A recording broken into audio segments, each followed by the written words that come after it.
Hi everyone, it's Silene Burns from the Spiritual Marketing Club.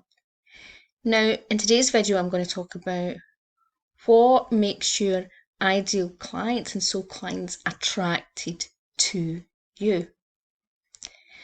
Now, part of the sort of Manifest Your Soul's Clients membership and part of a lot of the modules that I teach is about really focusing on not just what I call ideal clients, but soul clients, the clients that really get what you do, okay, and really love what you do. But what actually makes them attracted to you in your marketing? Well, I see quite a few sort of where I suppose small businesses and holistic and spiritual businesses sometimes struggle with, and simple mistakes that can actually mean that they attract the wrong clients, and simple things that they're missing out in their marketing, or in things that they're doing that again is not attracting the clients that really want you, or someone like you. And what you've got to understand is, in a market that where people have a lot of choice, and the reality is, if people have mental, emotional, or any physical challenges today, they have so many choices in different healing modalities, therapies, coaching. There's so many things that people can choose to go to for help. Okay, and what you've got to understand is that even if you specialise, and one of the things I do always encourage people is to specialise and niche down in an area, particularly an area that clients really are looking for someone that is more a kind of know-to, or an expert, or someone that has, a certain amount of experience in a certain area. Again, what is going to make you more attractable, or what actually might repel clients that would normally come to you, but the things in your marketing that might repel them? And one of the things that I see is that a lot of us struggle with things like, I know that I struggle with actual sales copy, right? So writing the words and things like that. I can write, I'm quite good at writing blogs. My grammar's not always great, sometimes my spelling's not great, but actually getting my message across and being educational in my blogs, I have the ability to do that because I'm a teacher. That's one of my skills as a teacher. But I do struggle with the selling part in relation to the words. That's just not my strength. My strength tends to be being able to get a message across very strongly in the brand and visuals, and being able to have a process and know what angle that I'm approaching to get those clients, right? But a lot of healers, and those of us in the spiritual, sector and holistic sector, we're very, very heart based, and we can struggle with when we think something is selling, right? And when we have to write that landing page, or we have to write something actually selling the benefits of what we're offering, right? Now, often marketing gurus and people with sales copy will take something and completely change it, and it's not in your words. That's one mistake, right? They write in a way that's not congruent with how your ideal client would read that. So that's one thing. Also, it's just like a relationship. Often you do not see the little things about you and about your other gifts and skills, not just about the training and the expertise, but the other extra things that you bring to the table. People often don't see that about themselves. And it's like going into any relationship, the other person will see the things that they're attracted to, the little quirkiness, but you don't, right? And particularly in the Identify Your Soul's Identify Your Soul's Gifts course, I help anyone that wants to do that course to dig deep, to start to see different aspects about themselves, different skills, different things that they've not thought about, strengths. And I also do part of that also when I'm helping clients with archetypal branding and marketing. It's helping them see archetypal patterns that are going on that make them attractable to a certain audience. Okay. And I'm an example of that. So when I went into some of the sectors that I worked, there were some that were very hard for me to get in. And I spent so much in advertising and trying to, engage with certain audience, and it just wasn't working. And then there was other audiences that I got one piece of work and the next thing it was like wildfire. Everyone, they would tell everybody about what I did.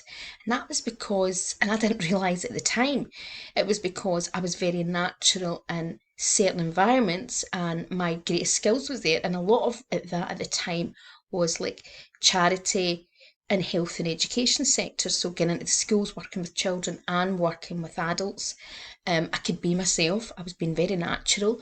I had an ability to make people feel safe and part of a group. I had natural group skills, and I think when you looking back, I'm the eldest of 9, so those were skills that I took for granted, didn't really think about, and my archetype is a carer and nurturer. Now, every carer and nurturer is completely different, and we also have unique life experience. So there's lots of different things. So I brought to the table my personality, aspects of my personality that I didn't notice, right? I didn't see how other people saw me, and that's the biggest thing. And when you're marketing like something like a healing service or a coaching service and people are actually working with you, no matter if it's one-to-one or programs, there is lots of traits and small things about you that will make you unique, that will make people more warm or feel that they kind of need someone more like you. So I often attract other empaths, people that are very highly sensitive, that need support and nurturing. You may be a coach who's quite really firm and, very straight to the point, and your clients may need that. And these are all little things that don't always show up in your marketing if you do not know that they're actually part of you and they're part of what makes you attractable.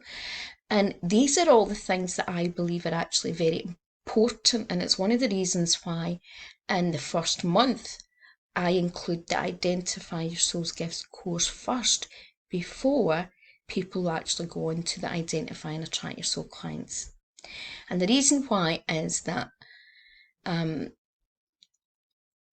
most of us that come into this industry do a lot of inner work, but there's also a lot of healers that don't. There's a lot of healers that just train in healing, but they don't actually go and invest in actual things that are on their own work.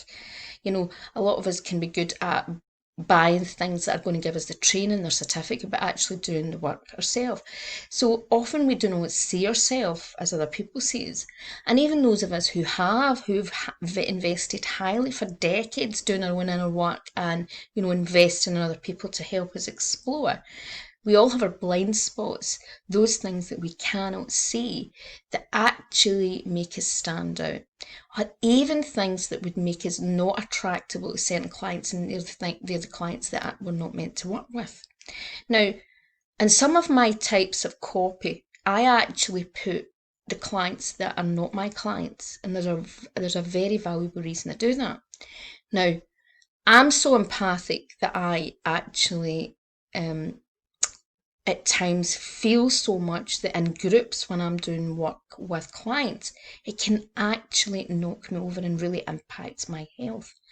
So my first important thing in my groups is to attract certain types of people, okay, so that it doesn't deplete me. And one example was one of the groups that I had a couple of years ago, maybe it was over a year and a half ago, maybe about that, or even maybe shorter than that, but I had for about 3 years a group, a Facebook community that was a lot of empaths and highly sensitive. And even though my ideal clients are empaths and sensitives, there were only a certain amount in that group. But a lot of them were coming in with their own issues, their own things that they were carrying energetically, because empaths are, very easily pick up other people's stuff in their energy field. And the reality was there was all these empaths and sensitives in this group. There was also a few narcissists now, because I could tell for a variety of reasons, or those with actually quite strong narcissistic traits.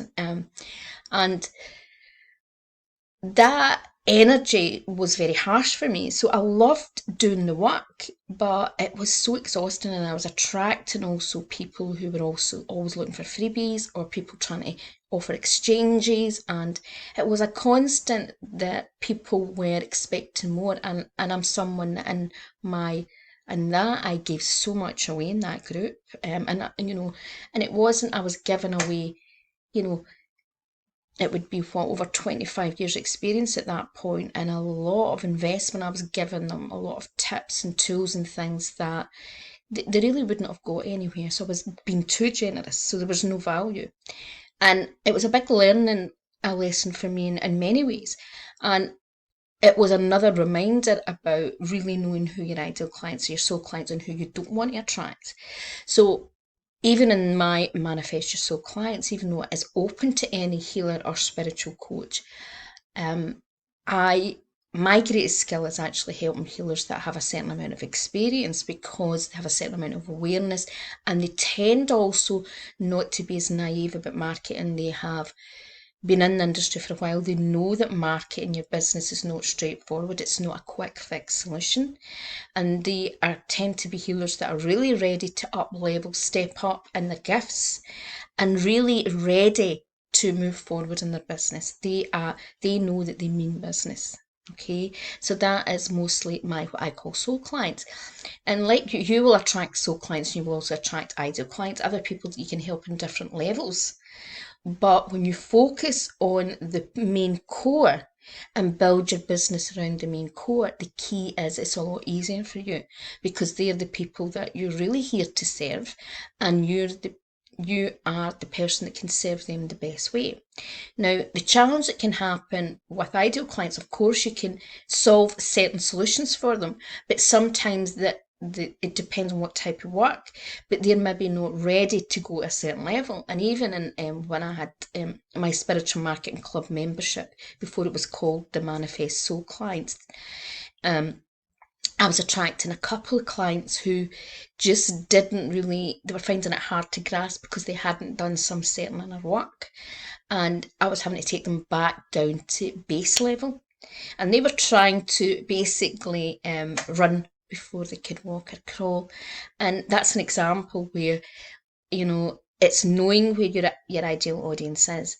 But the key here is that I had got to a stage in my life where there's a lot of things I started to recognise about myself, and I started to notice through, a lot of years of experience working, what actually made me attractable, things that first actually that I resisted, things that maybe I didn't admire or even respect within myself that other people did. So I had to come to terms with that and recognise that those little things should be in my marketing.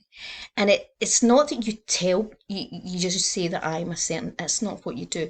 There's a way you put it visually in your marketing. There's ways that you express your personality and little traits about you, and what we call not just personality but archetypes, which are the basically kind of traits in the collective unconscious. If you put those little things into your marketing, and it's not as complicated as it sounds, that can actually really help your clients feel more of your personality, because it's not always easy putting you on paper. It's not always easy putting you into a brand, but the reality is that in a service-based business, your brand has to represent a part of you and part of the solution that you're offering. And that's why I attract, clients. And, for me, my work is about, I always feel it's about working with people who really want to step up and own their purpose and really do what they're here to do. What is yours? And, you've got to look at what is yours and why someone would be attracted to you. If there was 30 people offering the same service and they solved the same pain point, what makes you unique, and you have to know these things. And these are all the things that I give sort of help you dig deep by certain types of questioning, and help you do certain exercises to go that little bit deeper and to see yourself in ways that maybe you've never saw yourself. Okay, so that is how you actually attract your clients, and these are the things that make you more attractable to your audience. Bye for now.